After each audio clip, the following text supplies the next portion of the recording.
and welcome to the podcast. I am Angelie. And I'm Sarah. Together with our team, we are Mountain Point Academy.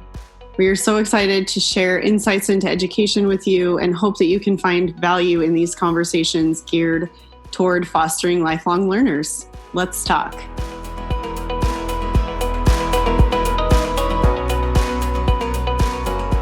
This week, we were so excited to have Rory Mele as our guest for the Career Day series episode. We had a great conversation with him about being a member of the Utah Army National Guard, as well as his career as an environmental health and safety contractor. So just to give you a little bit of an idea about Rory and who he is an associate safety professional, construction health and safety technician, and a human resources and public affairs officer in the Army National Guard. He is the director of environmental health and safety at BHI, a general contractor out of Vernal, Utah, with offices throughout the United States, and a detachment commander in the 640th Regiment Regional Training Institute of the Utah Army National Guard.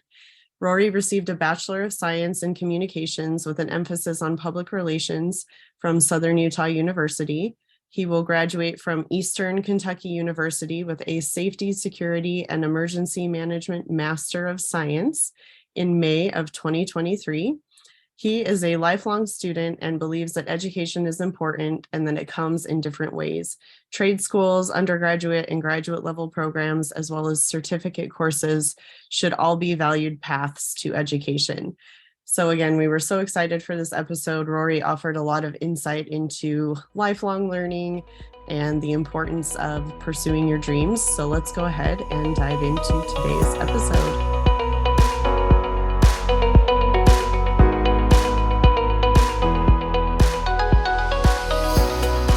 Hey, Rory, welcome to the podcast. We're super happy to have you here. Thanks for joining us. Thank you. Yeah. Well, just to get started so that our listeners know kind of who you are, can you tell us a little bit about your background and what it is that you do? Yeah, I am a safety practitioner. I'm an associate safety professional and a construction health and safety technician. And currently I'm a director of environmental health and safety for a company called BHI. We are a general contractor. We serve multiple industries. And then I'm also in the military. I'm a captain and currently commanding a detachment in the 640th Regiment Regional Training Institute of the Utah Army National Guard. Awesome. Well, thank you for your service. We always appreciate, military veterans and those who are out serving the country. So thank you for that. And thank you for your support. Yeah, and we'd definitely love to hear about that experience. And so can you kind of tell us a little bit about what led you down like the military route and what that's been like for you? So honestly, I was not a fan of the military. 9/11 happened, and me and my mom would argue about the war.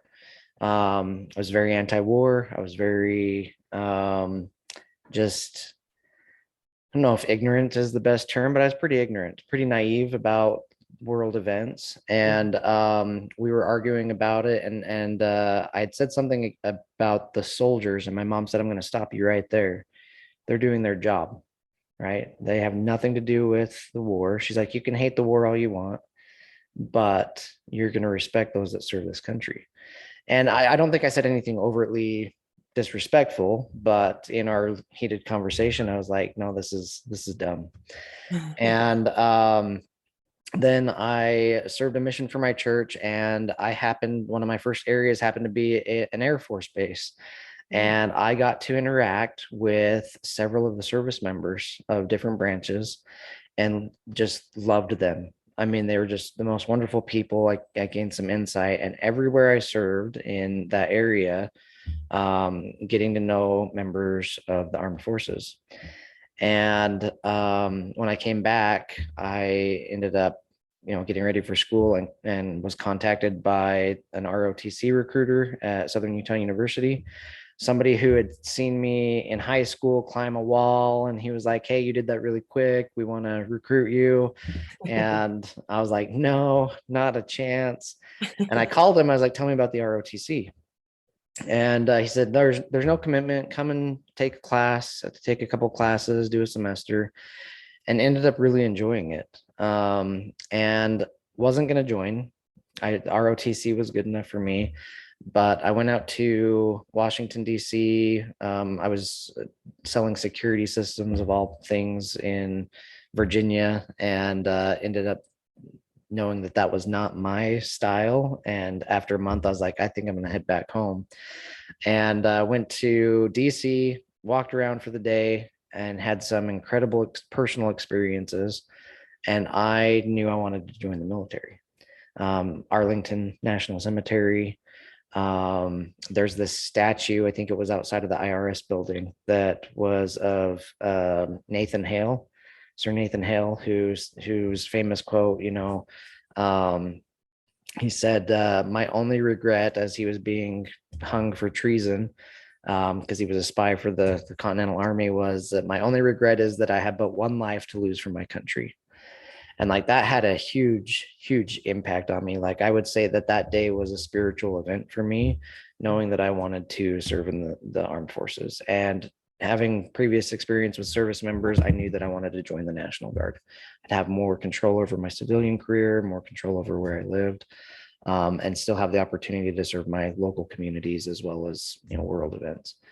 And so that's kind of just how I got into the National Guard.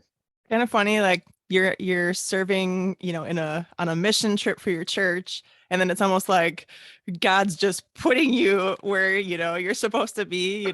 It's funny. Like, oh yeah, after all these you're anti-military, that it's like, hey, I'm gonna stick you here in this military base. I just think that's kind of funny. Now I want to clarify, I was anti-war because my mom was really like, yes, they're doing their job, right? They're Yep. protecting this country. They're serving this country's interests. And so, but anti-war, and I think I've remained anti-war. And I think that's okay to say, even as a soldier, we don't want war. We don't want to fight. If we could have, peace in this world, I think most people would want that. And so it's not an ideal thing. I know some people are like, yeah, let's go to war, but it's never been my style. But I do serve our nation's interests, and I do serve my fellow service members, and we prepare for peace by preparing for war. Yeah.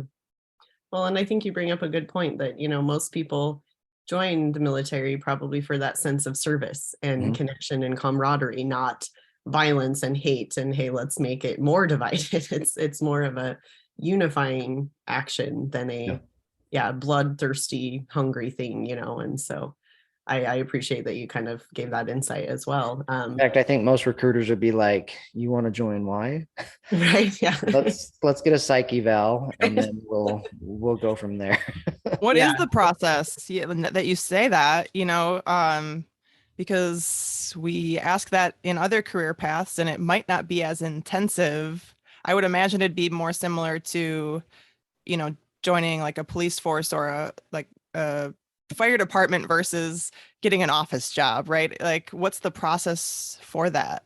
There's a couple different routes you can take. As far as like, personal, do we need to have psych evals and all of that? They ask you your personal history and medical history, and they make sure that you're fit. You go through a thing called MEPS, which is your medical evaluation, and they make sure that you're fit to be a soldier, physically, mentally. And if there are things that can hold you up, like medications that you might be on, or certain medical issues, those can hold you up.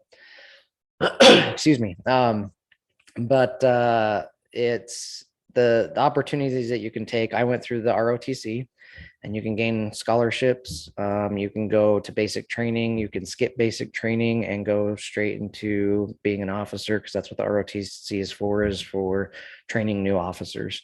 You can enlist and go that route and start at that entry level position, right, as a private. If you have a solid career, if you already have college education, you can sometimes even direct commission into being an officer because you've already put in that schoolwork. So there's many opportunities to get your way into the military, and it also is branch specific depending on the service that you're wanting to join. There's different avenues. With ROTC, I went under contract as a cadet, and I served what they called the simultaneous membership program. I belonged to the Utah National Guard as a soldier, and I was a cadet with the ROTC. And so I fulfilled my guard obligations 1 week in the month, 2 weeks in the summer, and then served my educational requirements. And I chose to go to basic training. I felt personally that if I was going to be an officer, I needed to know where my soldiers came from, and I didn't want to skip that route. And that was one of the most influential experiences in my life. Short, 1 summer, you get your basic training and your advanced individual training, your career training. And it was rewarding. Would I ever do it again? Probably not. But it was rewarding. And you gained a lot of friendships, you gained camaraderie, you gained some insight into your new career field. Yeah, that's awesome. Yeah. And so as you were talking, you kind of mentioned like, the education aspect of it and how there's scholarships. And so how does kind of that military career tie into your overall education as well as like a civilian career? What does that kind of look like with balancing all of it? So again, it's branch specific, but there's opportunities with the education. So I graduated with a degree in communications with the emphasis in public relations, and didn't think that was going to actually serve my career. Right? It was just, I got my degree. What do I want to do with it? Do I want to be in a PR firm, or do I want to just be a PR practitioner for an organization? I had no idea. I just was like, it's time to graduate. I'm going to pick based on what I had, these were the easiest routes. I'm going to go communications, because I jumped from field to field, not knowing what I wanted to do. And then I had a professor of mine from the ROTC call me, and I'd gone to the Nevada National Guard, and he said, "Do you want to come back to Utah as a public affairs officer?" And I said, absolutely. They said, well, let's get you into the Utah National Guard. We'll start you in the maintenance unit with the intent to get you into the mobile public affairs detachment. You would have to get qualified. But I think with your background in communications, your degree, that would be a good fit for you. And so I eventually became qualified with the public affairs and joined that detachment, ended up serving at the 65th Field Artillery Brigade as their public affairs officer for the brigade. So I went from a public affairs detachment, which is kind of like a PR firm, to being a PR practitioner for a specific unit. And in my career, I've jumped back and forth between the two. And our job is to tell the Army story, to tell the unit story, to tell the Utah Army National Guard story. I was in the Kansas National Guard serving them as public affairs, and Army journalism. It was a neat experience. I might be able to jump back into that as well because I'm already qualified. And so the schooling, they sent me back out to Fort Meade, and that's where I got qualified. I chose a distributive learning. It's a distance learning course, and it was 6 months versus 3 months residence course because I didn't want to leave my family. And then two weeks of residency followed that 6 months. So I came home from work, put in the hours to study for public affairs, and then went out to Fort Meade, and it was intense. I mean, you're talking with public affairs officers from all different branches. You're learning from civilian public affairs officers or practitioners. You're learning about, there was one experience, we had a Marine that served as the public affairs officer, PAO, for one of the shootings, the shooting on the Marine base. And he gave us a lot of insight, what they had to do to make sure that they told the story accurately, to get the story out in a timely manner, and to make sure that they were proprietary, meaning they were respectful of those that had passed, respectful of the situation. It was a rewarding experience. Yeah. I don't think people always realize how many different Roles. areas there are in the military. Like, it's not as if like you join the military and you're just, a soldier who's going in and fighting the war. Like, there are just so many other aspects that Oh, I wouldn't have thought of something like that as a career choice when I was in high school. it's its But own we have many students, community. yeah, like, hey, I'm interested in the military, but do they fully understand how many different avenues there really are?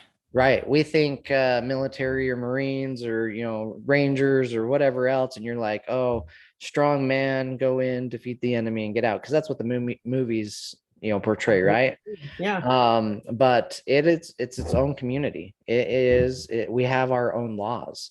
We have the code, the UCMJ, it's the Uniform Code of Military Justice, right? The JAG Corps. I am subject to the Army's laws. Mhm. So, and even if I'm not in uniform, right, as a civilian person right now, I am still subject to their laws. So if I get into trouble here, that can go with me into the military. You have cooks, you have human resources. I'm a human resources officer in the National Guard. That's my primary military occupation skill. Public affairs is my functional area, and then I have other it's an ASI, it's another, I forget the acronym, there's so many acronyms in the military, but it's another skill. It's a tactical information operations person. Sorry, so I will advise my commander on non-lethal methods to beat our adversaries, right? Have we considered public affairs, winning hearts and minds of the people in the area? Have we considered civil affairs? Let's send in a dentist, let's send in a doctor, let's send in infrastructure to build this community. Have we tried psychological means and approaches? Anything that's not lethal that we can try first, so that it's still targeting, but it's targeting in a different way. And so I have these skills that the Army can use at their disposal and say, hey, we actually need you here. We need you there. And you have those support opportunities other than the armor and infantry and other lethal means. You've got other means to support the soldiers in those areas. And so it's its own community. If you want to, you need to, I would encourage students to research what's available within the military, both active duty, National Guard, and reserve. Yeah. That's awesome. That's so fascinating to me that there's all these aspects of how it works. And I feel like when I was in high school, I wasn't educated about those opportunities. And I mean, now for students, it's like, hey, you can just get on the internet and find it out, right? Yep. For us, it was like that was still kind of a new thing. We weren't really navigating how to I gotta open a book to find that out. Where do I find these books? Exactly. Yeah, do it. We tell our students all the time, we're like, you have it lucky. You can just Google it. When I was in like elementary school, middle school, I had to do an encyclopedia, and they're, well, what's an encyclopedia? Basically like Wikipedia, but in book form. Right. You have to actually go to the physical library to do your research. Use Cool the Dewey Decimal System. Yep. And then they look at you like, what is that? We're aging ourselves here. I thought we were going to do that. Oh, that's right. Hey, we're not talking about high school reunions on this podcast. Yes. But so yeah, with all those different opportunities and everything, so then you're still having this kind of civilian job on top of this military service. And so how do you kind of balance what you're doing there with your job at work, and how do those kind of mesh, if that makes sense? With an incredible family and an incredible employer. So if you don't find that right employer, now there's laws protecting soldiers that employers can't discriminate against soldiers, against National Guard. But you still find those employers that, well, we found somebody that's better suited for this position or whatnot. I work for an employer that supports my National Guard service and really supports it. They've been incredible to work with. BHI serves their people. They make sure, not whether they're a soldier or not, their goal is to, their purpose is to take care of families, to provide them opportunities to take care of their employees. And that has really been the best way to balance it. Is they know my military obligations. I keep them informed, and that's a big deal. Communication is a big deal for balance. If I'm not communicating with my wife, if I'm not communicating with my kids, if I'm not communicating with my employer, then that doesn't serve my military side of stuff. And excuse me. I hope you guys can cut those out. Yeah, we can. But yeah, it's all about communication, understanding my roles, understanding my obligations, meeting my obligations before that military service. Like, oh, sorry, can't help out right now, I've got guard. It's not an appropriate response from my employer. Hey, I got X, Y, and Z done before my guard weekend. And typically it's a weekend, but there's sometimes that I serve on weekdays. And so that communication is important. And that's another hard thing for National Guard soldiers, is you go from a full week of work into 2 full days of National Guard work, back into a full week of work. Yeah. And, or you get off of 2 weeks of your annual training and then get right back to work. And there's no break in there, right? You've got weekend after weekend after weekend.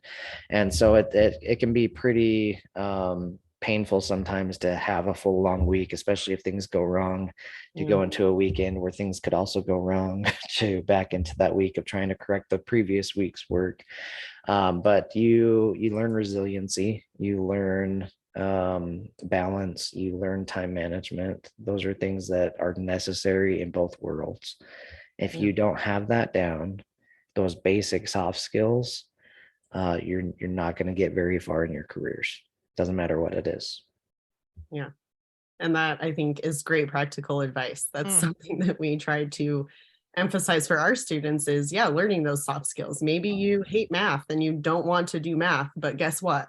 It's teaching you critical thinking. It's teaching you problem solving and some of these things that are then going to translate into real world experiences to help you be effective. So especially if you're wanting to join the military and have, all of that, it's just all those skills will build upon each other. Yep. And so what advice would you have for high school students who are maybe interested in pursuing that path?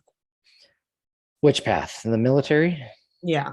I would say do as much research as you can before signing any commitment papers, right? Recruiters are awesome. They get a bad rap, especially because, my recruiter didn't tell me about this or didn't tell me about that, and you don't gain friendships with your recruiters. Once you're to basic training.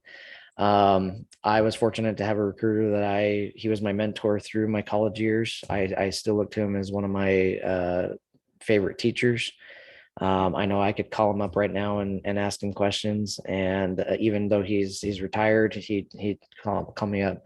It's not their job to tell you everything. It's your job to understand the requirements. It's your job to understand what you're getting into. You are signing the paper that's a 4-year contract with your scholarship, or a 6-year commitment with the National Guard with two years of inactive reserve. It's your responsibility to understand what that means, not their responsibility. I think I spent a full year before making a decision. They're like, hey, I saw my recruiter every week. Come sign this. Hey, come talk to me. I asked question after question after question. I asked the same question probably 4 times to make sure I understood. I wasn't jumping into anything that I wasn't ready for. Did I understand it fully when I committed? No. But I felt confident enough that I was ready to make that jump after my experience in DC. I knew what I wanted to do. I knew that I wanted it to be a career long, and now I'm 15 years into it. And sometimes I'm like, I just want to get out. I just don't want to have these weekends anymore.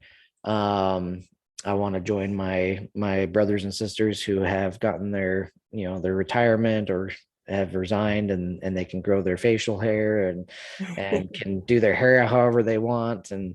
But then I realized the benefits of being in, the National Guard actually saved my family with our kids. I've got kids that have medical issues, severe medical issues. One was born 5 weeks early with Down syndrome and significant heart problems. She was born without an anus. And so they had to reconstruct some parts. They had to reconstruct her heart. They had to put in a patch. There was some significant stuff in that first year, multiple surgeries. I think we had 5 in the first year. Holy 3 cow. on her heart. And if I had any other insurance, I think I probably would have been bankrupt in that first year. We hit $1 million by 7 months old. Oh, wow. And because of the benefits in the military and the insurance that were on there, we paid $1,000 catastrophic cap. Wow. Wow. Like my wife looked at me and she's like, you realize that you're in for the rest of your life, right? Like we're keeping those medical benefits. And I was like, nope, I get it.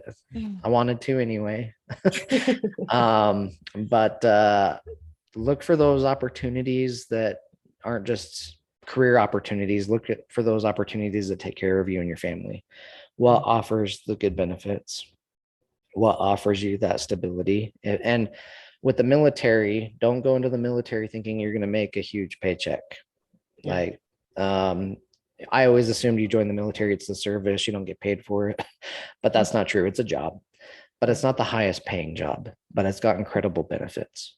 And so that's part of understanding when you talk to your recruiter that, okay, how do I make my experience in the military? I don't think lucrative is the best word, but how can I take care of my family? What's the best way to do that? And that's going to be part of their research. They got to know what they're going to do when they have a spouse and when they have kids, and what does it look like when I am coming up through the ranks as an enlisted to a non-commissioned officer, or do I want to jump to an officer? There's opportunities there, but they have to research what those are. Yeah, makes sense. Yeah, that's great advice. Because I think, yeah, like I said, I didn't know really what the military entailed. So it would take a lot of research for me even to figure that out. And so, so shifting gears here a little bit, you mentioned you have this, awesome job with your employer, BHI, and you said something about environmental aspect. And so can you kind of tell us a little bit about what it is that you do for them and kind of how you came to be in that route as well? Yeah, so jumping from public relations to construction, education wise, that didn't really make sense. I remember going to work for them. I'd worked for them off and on through college as a field employee. And I remember going like, I have a bachelor's degree and I'm sitting here zip tying cables to a cable tray in the oil field. And which is a poor way to look at it too. Because I think we get into our minds that we have this, I'm educated now and I'm entitled to this type of work. And that's not the case. So right now I am the director of environmental health and safety. So nothing to really do with the environment. It's more about occupational health and safety. It's very, very specific, right? Environmental health is your occupational health. And my job is to facilitate the health and safety function of the organizations I serve. And that's knowing the law. So the Occupational Safety and Health Administration, the Mine Safety Health and Safety Administration, the Mine Safety and Health Administration, MSHA, and understanding other organization requirements, DOT, EPA. And I can't know all of that. I mean, when you're talking about the law, you're talking about very thick books, right? My job is to know how to research the law, how to interpret the law, and how to advise my senior leaders of best practices we need to perform in our company to make sure our employees can return home safe at the end of the day. And a lot of that, sometimes we don't make that, right? We're still human. People still make choices. Part of my job is to investigate when incidents occur and then to reset and say, okay, we missed this step. and we didn't train right, or the employee took it upon themselves, there was nothing we could do about that. We advise, we coach, we mentor, we educate. Very last on my list is we enforce. Right, my job as a safety practitioner is to enforce the standards within my company. We try that through education first, and one thing that we're trying to change within the safety field is the idea of safety cops, right? Oh, the safety cops here, the safety Nazis here, right. It's a bad rap. This industry is not an easy industry.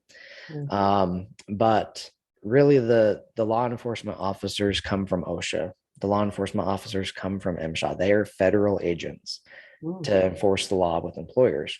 Our job is to make sure that we don't get that far, right? We're the rumble strip on the side of the road saying, hey, get back over the line, right? You've crossed the standard, get back to where you need to be before the guy behind us pulls us over.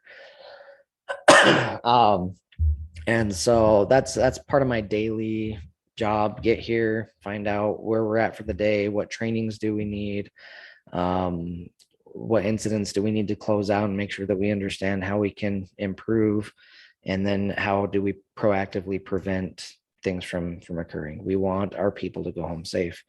And so I have a team of people under me that help me with that. Being one person in a large organization, we have about, I think, 600 employees right now. And I need a team to help with the divisions and the industries that we serve. And they are practitioners.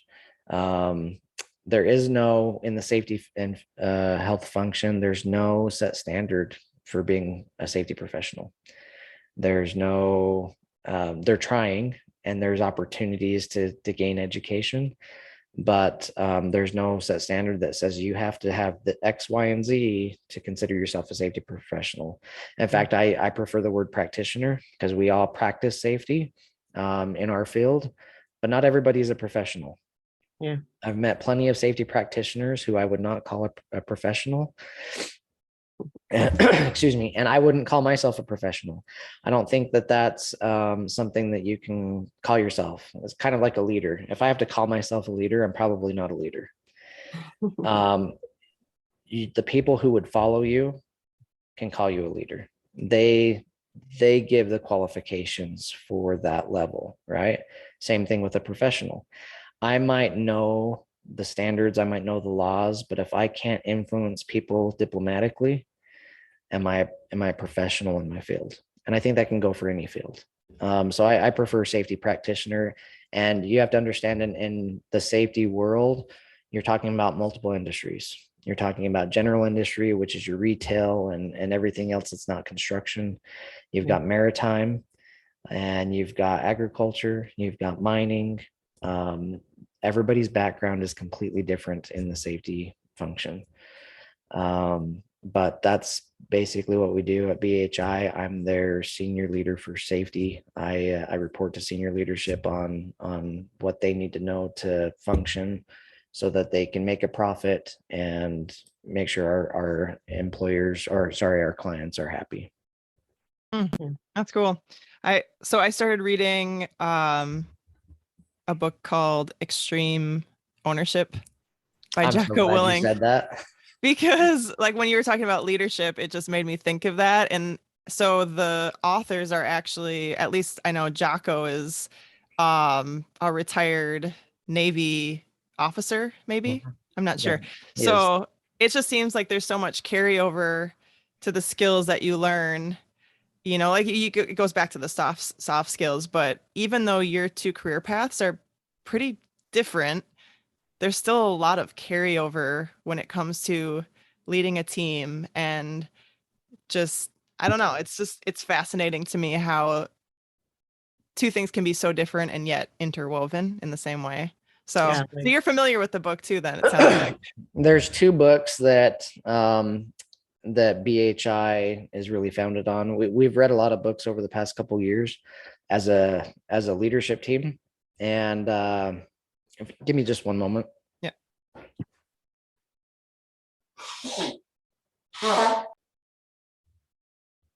Sorry about that. There's two books that BHI is really founded on that they want their leadership to understand. And that's Leadership and Self-Deception by the Arbiter Institute. And that's really relationship based, right? How we see each other, how we communicate.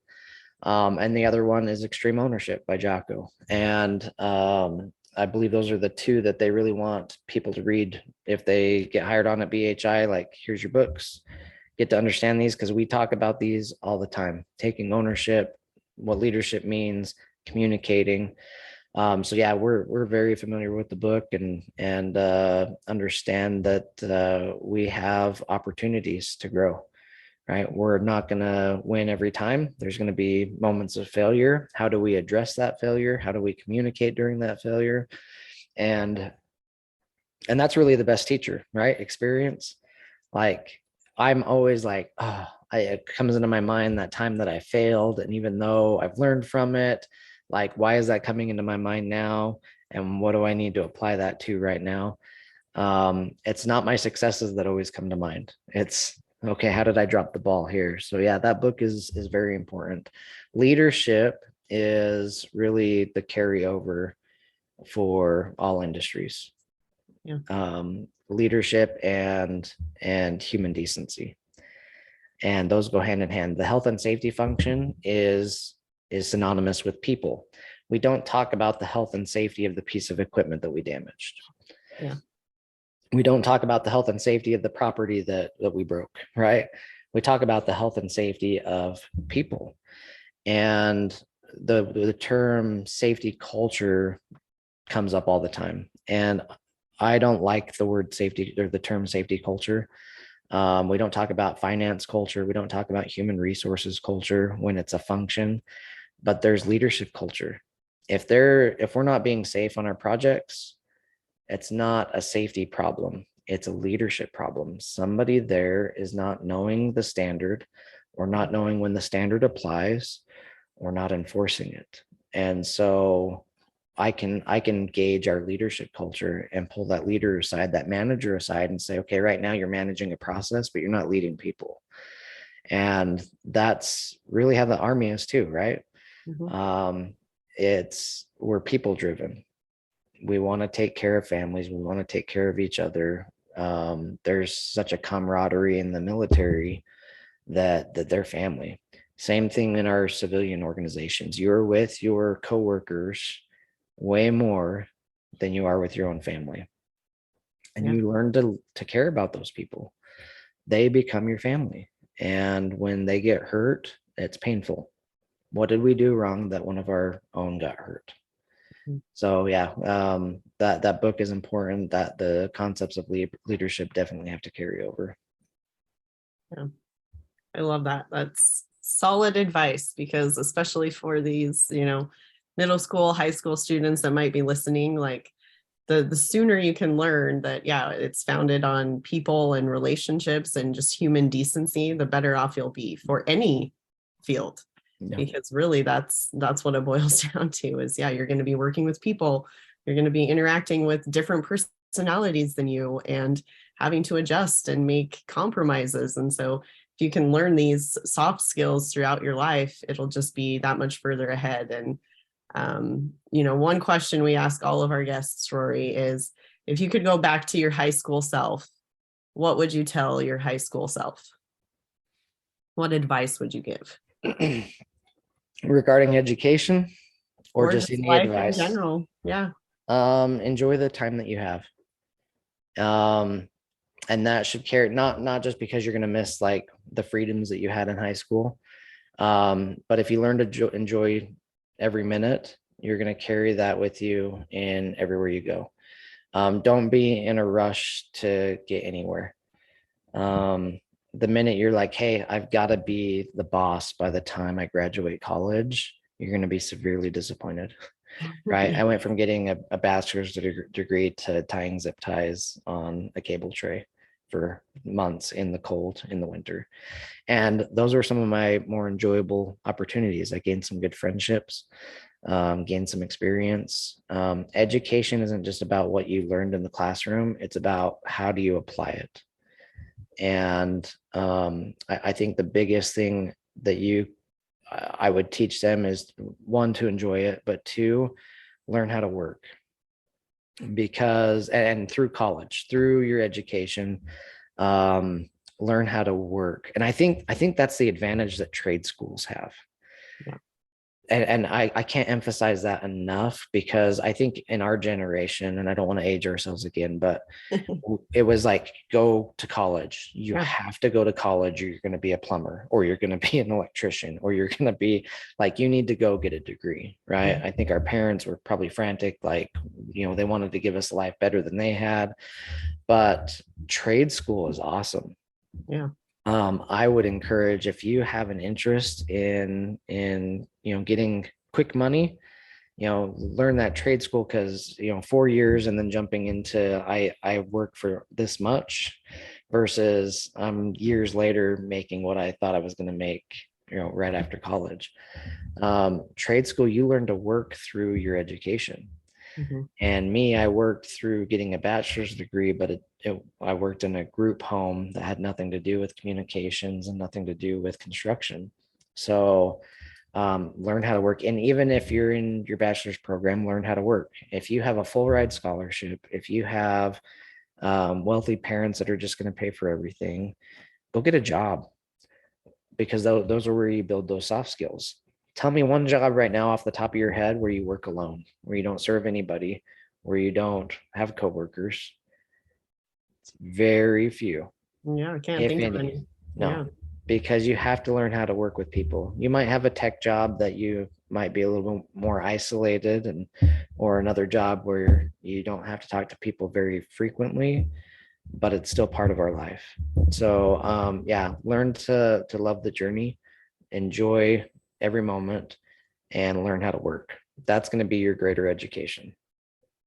I love that. Yeah, it's so true that when you're young, it feels like I just can't wait till that next step. I can't, when you're 13, you can't wait till you're 16 and have your license. And then I can't wait till I'm 18, and then 21. And then there comes a point where you're like, man, like, remember when we were kids? Remember when we were teenagers? And like, you're reflecting back on how fast that goes. So that's really good life advice that was given to me, like when I was about to have my kids too, is like, hey, you're going to go through some really tough stages that feel like impossible and you want to pull your hair out, but find the good moments in those, because when they're young, when your kids are young, or when you're young, like, time seriously flies, and you're going to be looking back when you're older thinking, oh, did I really enjoy that time? So soak it up. That's great advice. I love it. Yes, I agree. Well, thank you so much, Rory, for joining us today and giving us more insight on the military path and what that looks like, what students should do if they're interested in that path. We really appreciate you taking the time. Is there anything else you'd like to leave with us, or? No, I just want to thank you for the opportunity. Education is important. And like you said at the beginning, what was it? Lifelong learning. Yeah. I consider myself a lifelong student. The minute you think that you have it all down, you've failed yourself and everybody around you. Yeah. If you're not able to learn from every experience, every interaction, if you're not willing to take those extra courses just to have a little bit more under your belt, what are you doing? I mean, it's be a student always. Yeah. It's gonna be beneficial to you and everyone around you. Yeah. I love that. And I think Elon Musk taught that one time. Learn multiple things, learn multiple languages, because when you do, those two, you can combine them, you can marry them, right? And you can use that to your advantage. I love photography, I love writing, and I can tell you in my military career and in my civilian career, I've used photography. I've combined all of these. So learn multiple skills, multiple languages. You'll be able to better direct your life the more educated you are, and not just formal education, experience, and everything else. Yeah. Well, and it goes back to that connection that we mentioned before too. If you have, different various areas of strengths, you're going to meet a variety of people, and then just your network is going to get bigger and bigger, and you're just going to have more opportunities to connect with others, which I think is ultimately what it's all about, right? Yep. It's not just about you. Yeah. It's how can you serve those around you? Yep. And if you have that approach, you're going to go far. Yeah, for sure. Awesome. Well, thank you so much, Rory. We appreciate your time. Thanks, Thanks, you. Rory. Thanks, Sarah. Thanks, Angela.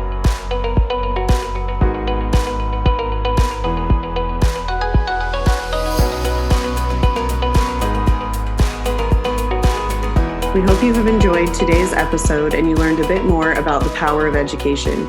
If you liked this episode, be sure to share it with your friends. Our goal is to get the rising generation excited about lifelong learning so they can continue to improve their quality of life, not only through formal education, but through the love of learning by exploring their talents, passions, and dreams. And if you have a student or you are a student, be sure to continue to listen for exciting Career Day episodes to help you figure out what you want to be when you grow up. And if you are on the fence about online learning or aren't sure if it's the right fit for you or your student, we are doing free consultation calls at mountainpointacademy.com/let's chat. Thanks for joining us, and we will see you next week.